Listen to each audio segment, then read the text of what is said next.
With 46 votes in favor, 1 vote against, and 1 abstain, the chair declares the De Jesus complaint as sufficient in form.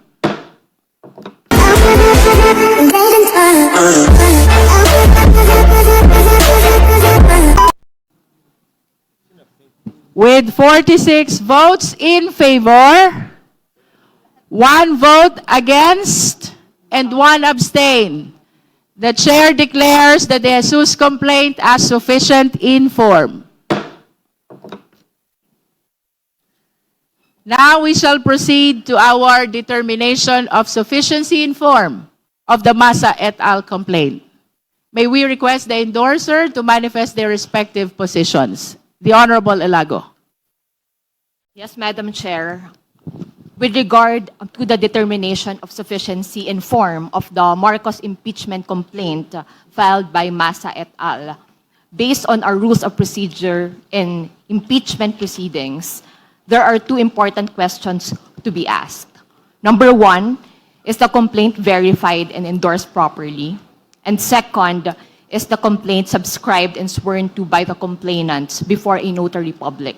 The answer to both questions is yes, Madam Chair. So it is the position of this endorser, these endorsers, that this verified complaint filed by Masa et al. Is sufficient in form. Thank you, Madam Chair. Thank you, Honorable Elago. We would like to acknowledge the presence of the Honorable Milagros Aquino Magsaysay. For the guidance of everyone, the committee is counting the vote of only the members and the ex officio members and those who, the non-members who were deputized. Again, justice members, ex officio members, and non-members who were deputized by ex officio members. That's for the guidance of all the members. We have concluded on the manifestation of position of the Honorable Elago. May we hear the manifestation of the 2 other endorsers? Madam Chair, The Honorable Tino is recognized. I have the same manifestation, so that will suffice as far as Thank I'm you. concerned. Thank you. I have similar manifestations, Madam Chair. Thank you. Thank you, Honorable Ko. Now we will be listening to the comments of the members of the Justice Committee. Madam Chair. The Honorable Janice Digamo is recognized. Madam Chair, as stated in the endorsement of the impeachment complaint, there are 36 Filipino citizens who filed the complaint composed of leaders and members of different organizations from the marginalized and underrepresented sectors.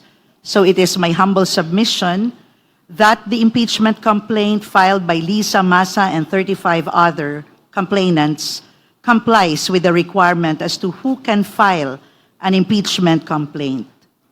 Under the Constitution and the House Rules of Procedure in impeachment proceedings, an impeachment complaint may be filed by any member of the House of Representatives or by any citizen upon a resolution of endorsement by any member thereof. As to the personality of the respondent, the President is among those listed as impeachable officers under Section 2, Rule 11 of the 1987 Constitution. It states that the President, the Vice President, the members of the Supreme Court, the members of the Constitutional Commissions, and the Ombudsman may be removed from office on impeachment. This constitutional provision is reiterated under Section 1, Rule 1 of the Rules of Procedure in impeachment proceedings by the House of Representatives. Thank you, Madam Chair. Thank you.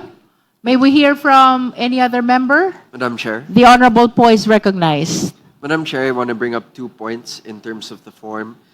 First and foremost, I want to point out that as stated by... Honorable Po, kindly speak closer to the microphone. Sure. Madam Chair, so I would like to point out 2 points.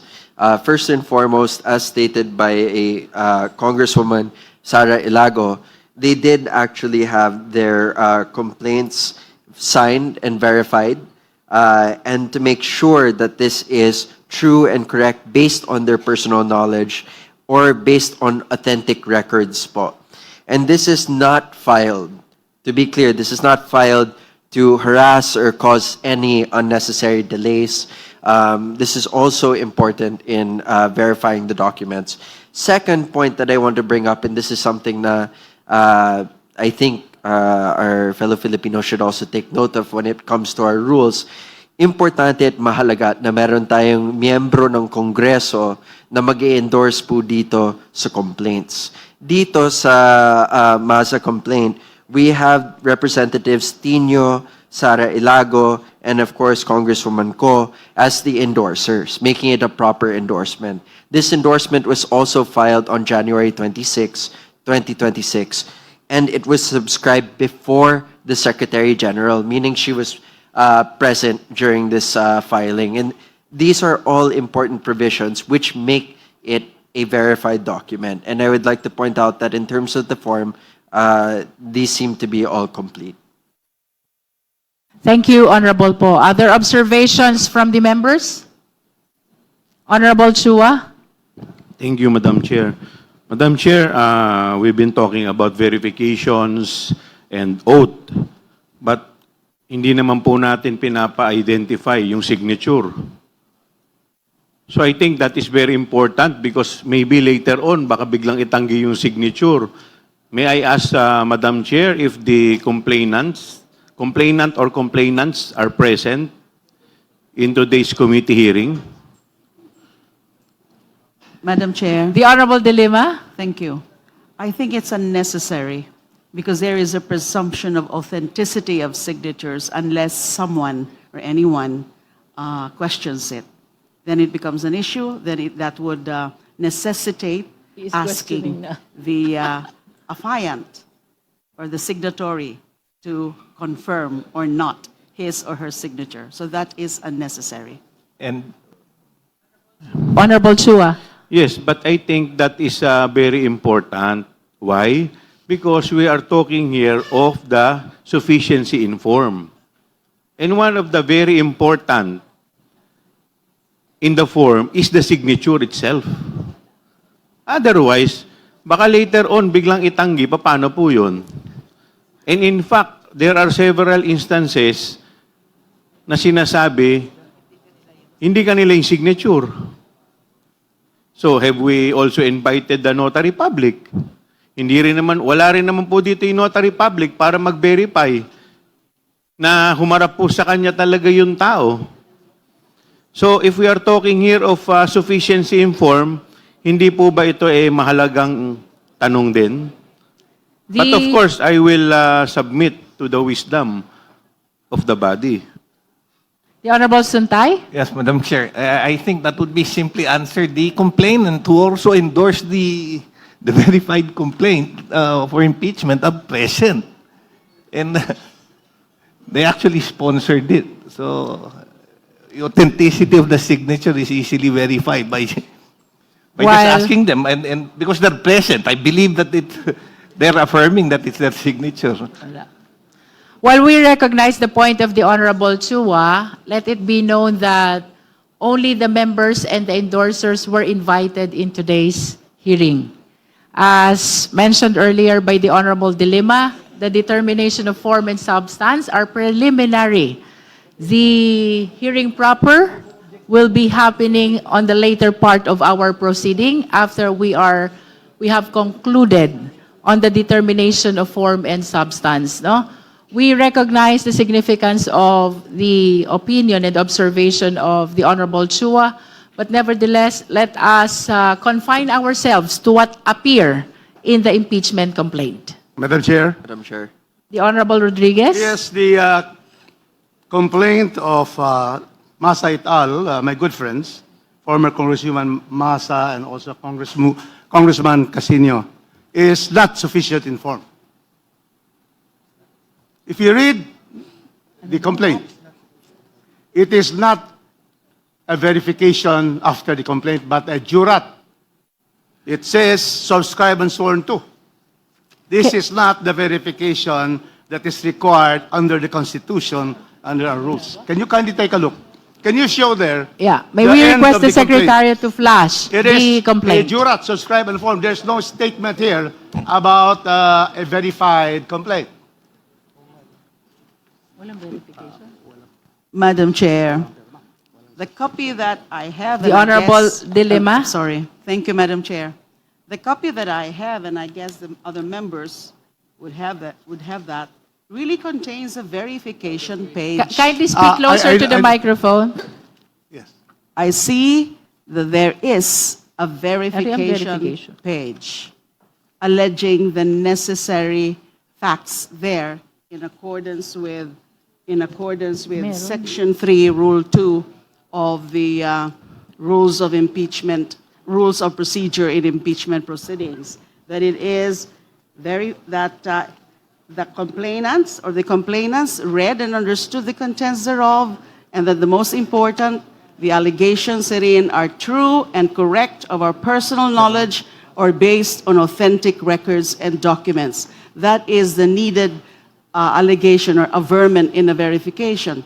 The number 4 and number 5, not necessary anymore. It's actually required in the certification. So if it's a verification and certification requirement, then we can consider number 4 and number 5. But for purposes of verification, under the rules, it's only about that the allegations are true and correct of our personal knowledge or based on authentic records and documents. I see it here. There is a verification duly signed by all the complainants. The Honorable Rodriguez. I have read that.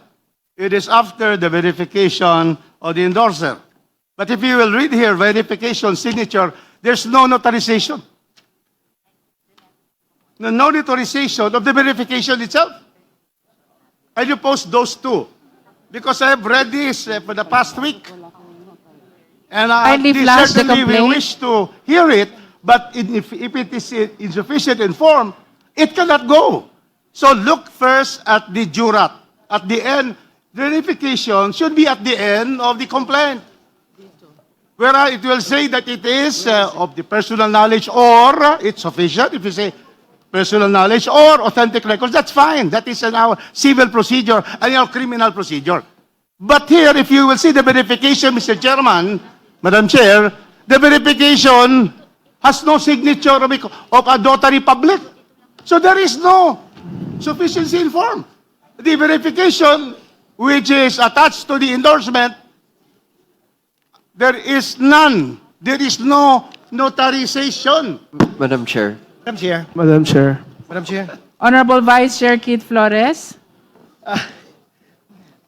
Is the copy of the Honorable Rufus Rodriguez, does it contain the last page, sir, where there is that page is attached? Secretary, kindly double check Maybe the copy. they failed to No, attach the copy. the notarization is on the jurat, on the last page. It's on the jurat, and the jurat is not a verification. And not on the actual verification itself. Madam Chair. Sir, it's not verification. If you look at the verification itself, which they attach after the verification of the 3, there is no notarization. After Kathleen Gaya de Guzman, no notarization. So how can there be a valid verification? Madam Chair. The page before that, Congressman Chair. Rufus Rodriguez, also includes, can we flash the page before that, please? Madam Chair, Comsec. point of clarification before we can answer that one. Let us wait until the speaker finishes first before we call the rest.